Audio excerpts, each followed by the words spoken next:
Hey guys, welcome back. तो अब ये वाले वीडियो में हम बात करने वाले तीन कंपनी जो कैश लॉजिस्टिक सेगमेंट से है, namely CMS info systems, Radiant cash management services और तीसरा है एजीएन ट्रांजैक्ट सर्विसेज।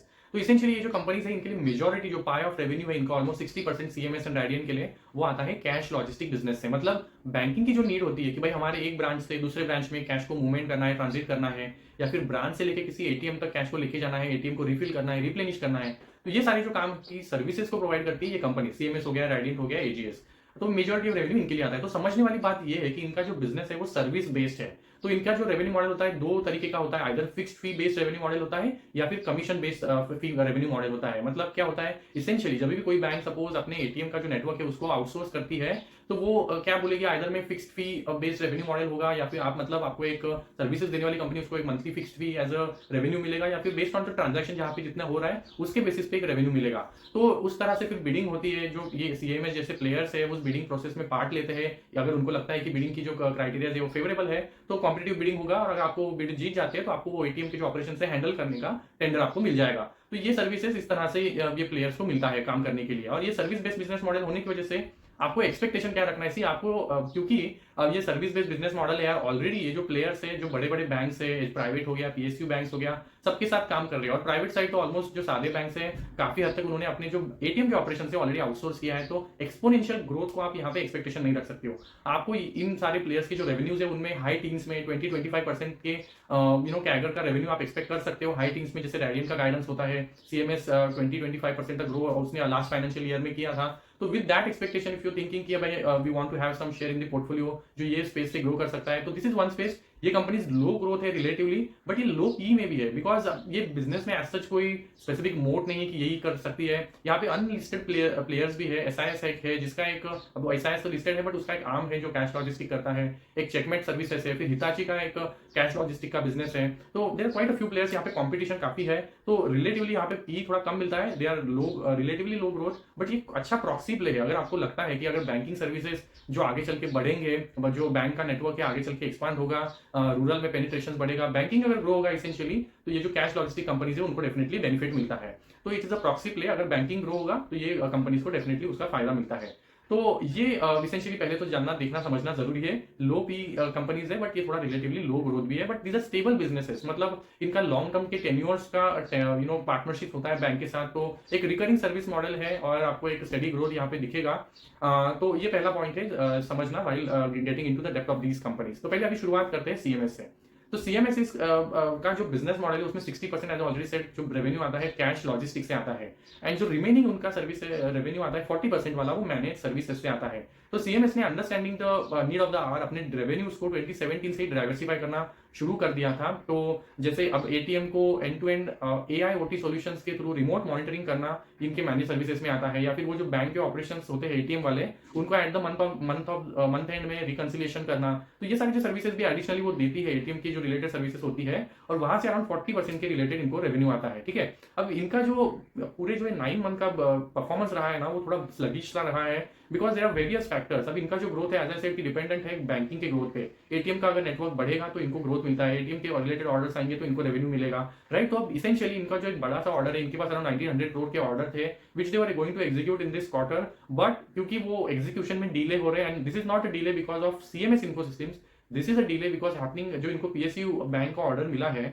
अब बिकॉज द जो एटीएम का मशीन है वही ऑलरेडी रिप्लेस हो रहा था विद न्यू एडवांस मशीन, और जब भी ये चेंजेस होते हैं जो नेटवर्क होता है एटीएम का, तो काफी कुछ स्टेजेस से आपको टेस्टिंग के थ्रू गुजरना पड़ता है। जैसे नेटवर्क प्रोवाइडर से वीजा हो गया, मास्टर कार्ड हो गया, या फिर एनपीसीआई हो गया, आरबीआई हो गया, काफी सारे प्लेयर्स होते हैं जो इन्वॉल्व होते हैं सारे प्रोसेस में, and there is obviously lot of steps that are involve. तो ये बिकॉज ऑफ जो पीएसयू बैंक का इनको ऑर्डर मिला है जिनको एग्जीक्यूट करना है, वहां पे टेस्टिंग साइड पे डिलेज है, वो हो नहीं पा रहा है इन टाइमली मैनर। तो जो सीएमएस है is being impacted because of last quarter में भी ये इंपैक्ट था, इस क्वार्टर में भी वो इंपैक्ट दिखा है। तो इनका अगर कैश लॉजिस्टिक का बिजनेस देखिए वो फिर भी 8-10% के आसपास ग्रो हुआ है, बट मैनेज सर्विसेज वाला जो बिजनेस है ये एटीएम के रिलेटेड सर्विसेज प्रोवाइड करता है वो थोड़ा सा हिट लिया है। तो अगर इनके रेवेन्यू के नंबर देखिए इस क्वार्टर के जो आए हैं, 580 करोड़ का रेवेन्यू आया है जो ऑलमोस्ट फ्लैट रहा है, कोई भी ग्रोथ नहीं है। एबिटा आया है 160 करोड़ जो 6% से बढ़ा है।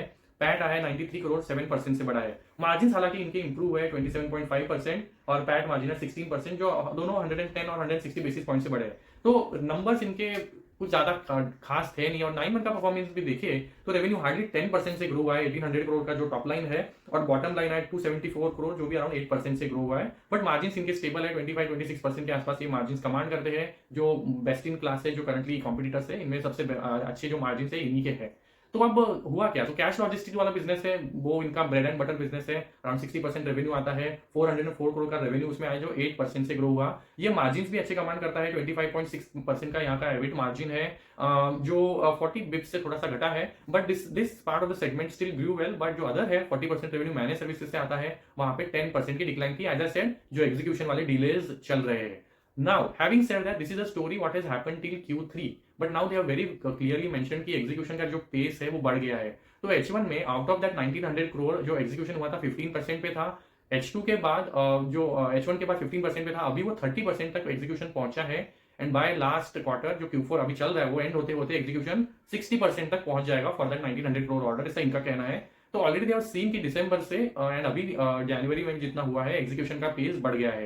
बिकॉज क्योंकि अभी ईयर एंड आ रहा है, जो पीएससीज होते हैं उनको अपने टारगेट्स को मीट करना होता है, तो जो पेस है एग्जीक्यूशन का वो पिकअप नेचुरली हो जाता है, और उसका बेनिफिट अभी सीएमएस को दिख रहा है कि execution has improved quite a bit. अब इनके पास जो नए ऑर्डर है उसका सिनेरियो कैसा है, तो Q1 और Q2 में 200 करोड़ के इनको ऑर्डर मिले थे। इस क्वार्टर में भी इनको 300 करोड़ का एक मेजर ऑर्डर मिला है from a private bank for a 7-year fixed price commission model, जो मैंने स्टार्ट में एक्सप्लेन किया था। तो फिक्स प्राइस का कमीशन मॉडल का 7 ईयर का from a large private bank इनको ऑर्डर मिला है। नाउ ये हुआ कैसे है, ये कहां से इनको इस क्वार्टर में ऑर्डर आया, इसका एक रिलेशन है what is happening with AGS transact services. तो अब थोड़ा समझते हैं कि एजीएस ट्रांजैक्ट सर्विसेज के साथ एसेंशियली हुआ क्या है। अब AGS transaction services is quite a big player, around 15% का ये मार्केट शेयर होल्ड करता है। ये भी जो काफी बड़े बड़े प्राइवेट बैंक से, पीएसयू बैंक से, इनको एटीएम के रिलेटेड जो सर्विसेज होती है वो प्रोवाइड करता है। But AGS was going through a lot of difficulties, because इसका डेट है वो बहुत ज्यादा था, अराउंड 1600 करोड़ का इसके पास डेट है। Debt to equity ratio is nearly 2.5 times. तो ये अपने लिक्विडिटी की वजह से काफी ज्यादा प्रॉब्लम्स में पिछले लास्ट वन ईयर से चल रहा था, and it is not able to serve, जो इसका डेट का रीपेमेंट करना है वो सर्विस नहीं कर पा रहा है, लिक्विडिटी प्रॉब्लम्स थे। तो दिसंबर में, अब लास्ट क्वार्टर में इसेंशियली हुआ क्या, because it not able to perform its day to day operation, even अपने एम्प्लॉइज की सैलरीज नहीं दे पा रहा था, तो एम्प्लॉइज ने स्ट्राइक कर दिया। तो इसेंशियली फिर जो क्लाइंट्स को सर्विस करते हैं, एक्सिस, आईसीआईसीआई, इनके एटीएम्स में ये कैश रिप्लेनिशमेंट ही नहीं कर पा रहा था, because employees have gone on strike. तो इसकी वजह से फिर वो एटीएम चल नहीं रहे हैं। तो बैंक्स ने फिर ये कंसर्न को रेज किया आरबीआई के पास कि भाई हमारा जो कैश लॉजिस्टिक प्रोवाइडर है वो सर्विसेज नहीं दे पा रहा है, facing a lot of difficulty, और वो अपने जो डेट को रिपेमेंट नहीं कर पा रहा है, तो एम्प्लॉइज को सैलरी कहां से देगा, तो लॉट ऑफ कैश क्रंच उसको फेस हो रहा था। Now because of all that problems, अब नाउ ऐसी सिचुएशन में बैंक्स क्या करेंगे, अपनी रेपुटेशन को बचाने के लिए ऐसे प्लेयर के पास जाएंगी जो स्ट्रॉन्ग है इंडस्ट्री में, and CMS is definitely the strongest player in this space. As I already said, around 48% का मार्केट शेयर होल्ड करता है, 75,000 के आसपास एटीएम को सर्विस करता है। तो ये जो 300 करोड़ का इनको ऑर्डर मिला is also a fall out of all that what has happened with AGS in transact services. अब एजीएस का क्या होने वाला है, तो एजीएस का एक्चुअली क्योंकि इसने जीएसटी फाइलिंग्स भी नहीं की, अपना जीएसटी भी नहीं भरा है, तो इसका जीएसटी का जो लाइसेंस है वो रिवोक हो गया है। क्योंकि अपने डेट सर्विसेज नहीं कर पा रहा है, तो बैंक्स ने ऑलरेडी इसको एनपीए तक डिक्लेयर करने का डिसाइड कर लिया है, because they are not getting payments from AGS transact services for a long time now. CRISIL ने इसका रेटिंग डाउनग्रेड कर दिया टू अ जंक, जो इसका डेट का रेटिंग है।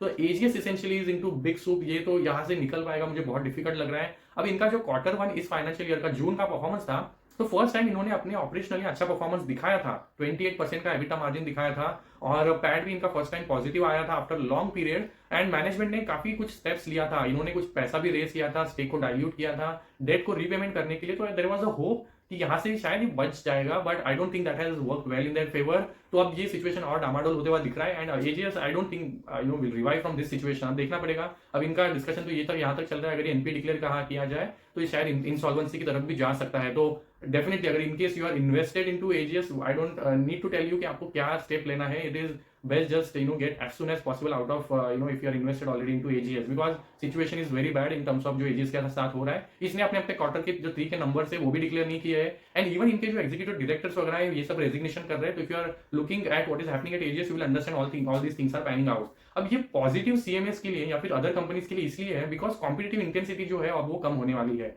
तो जो एजीएस है उसको अराउंड 750 करोड़ का कुछ ऑर्डर मिला था for maintaining around 1000 ATMs of SBI.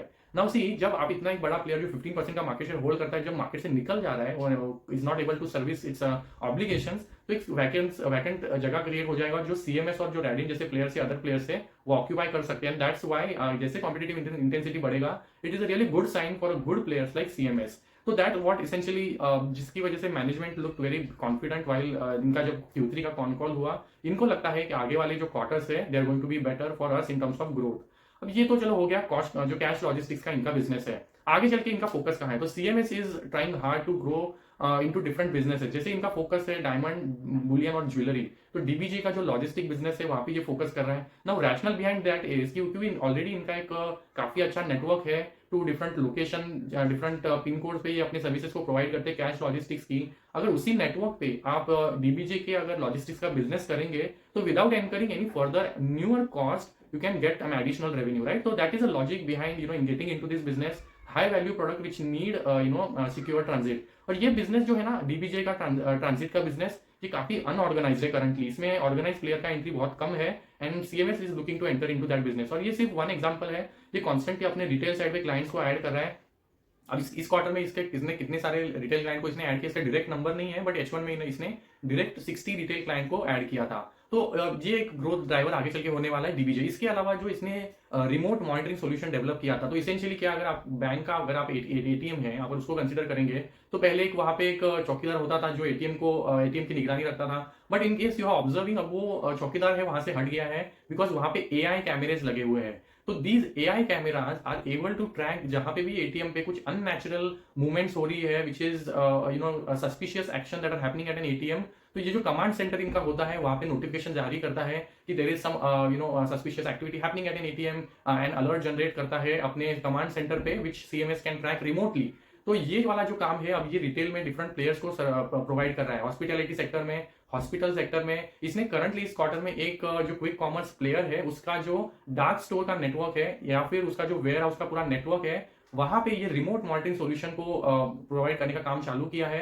उसने नाम नहीं ऑब्वियसली बताया बिकॉज ऑफ क्लाइंट की जो कंडीशंस होंगे, बट वो that's again a very big driver and see this is very positive कि because one solution that you have develop for one industry now that you can leverage across multiple sectors. एक बड़ा growth opportunity यहाँ से निकलने वाला है for CMS and that's why CMS is quite bullish. अगर ये रेवेन्यू, ये जो स्ट्रीम है रेवेन्यू का, ये ग्रो होता है तो we are sorted for long term, right? मतलब दैट रिमोट मॉनिटरिंग सॉल्यूशन तो which can definitely be a good growth driver for them.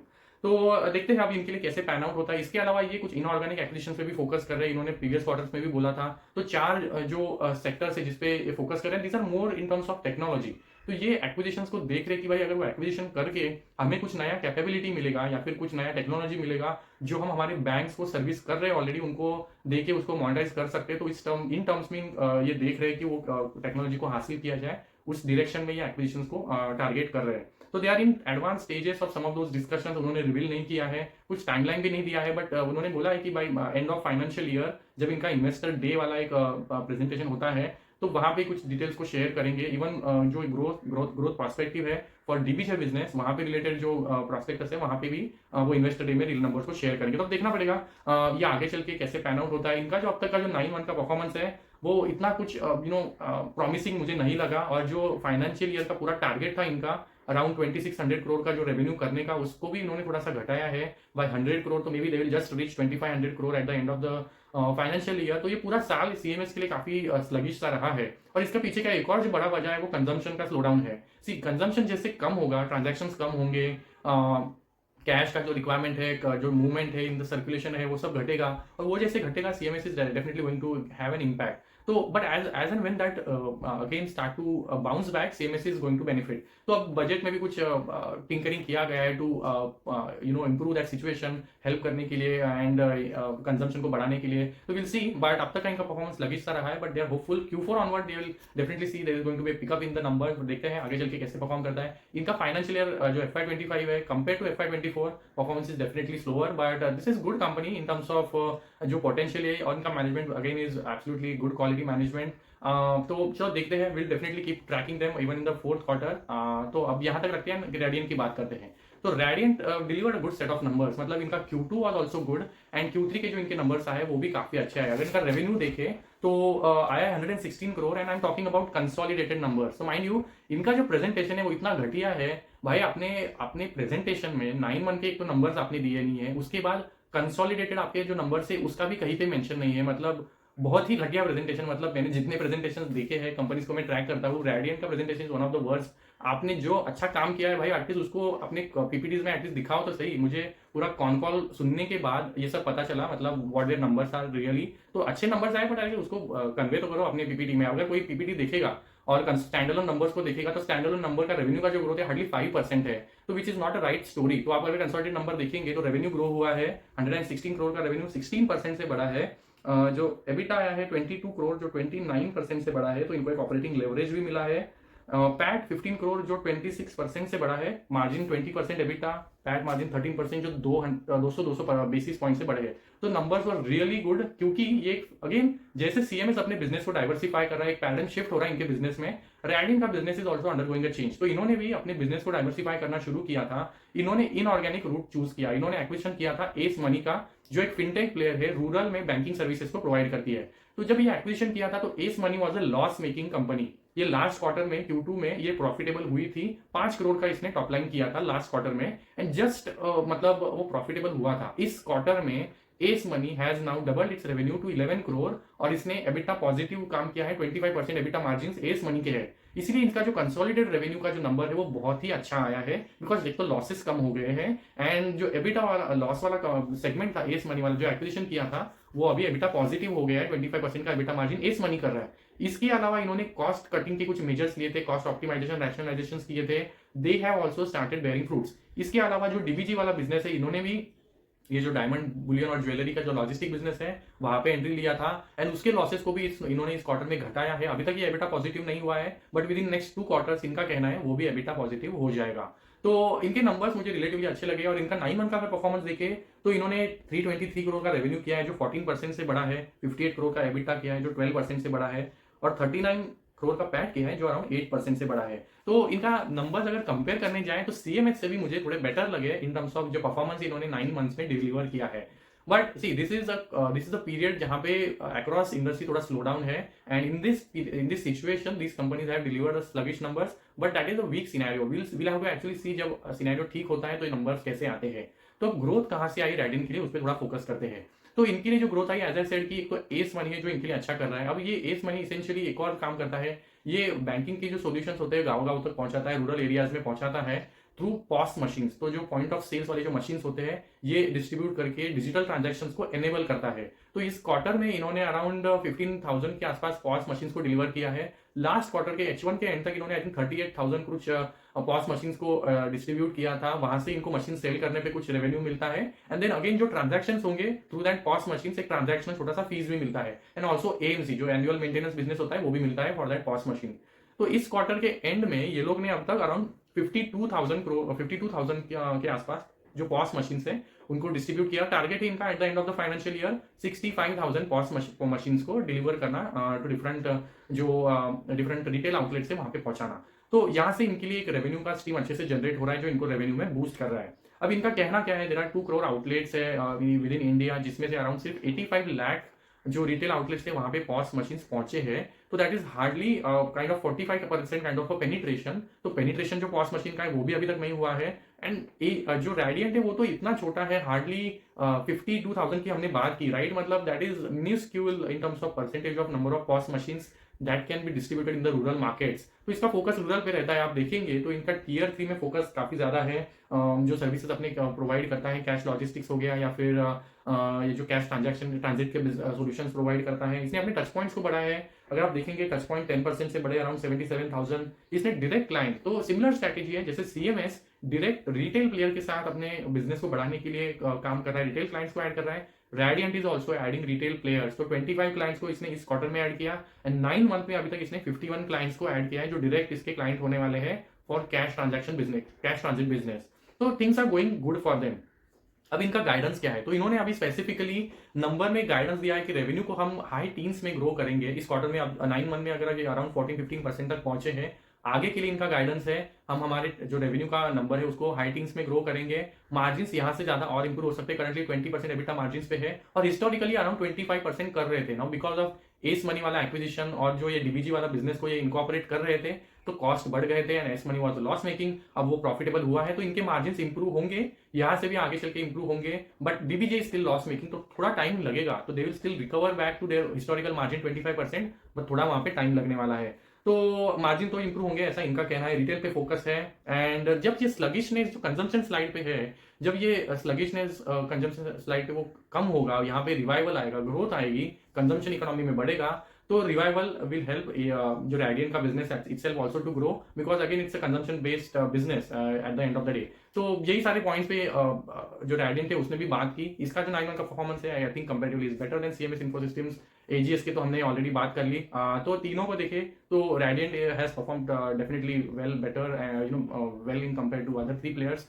तो यही तक रखते हैं। Let me know if you have any queries and I can get back in the upcoming video. Thank you so much.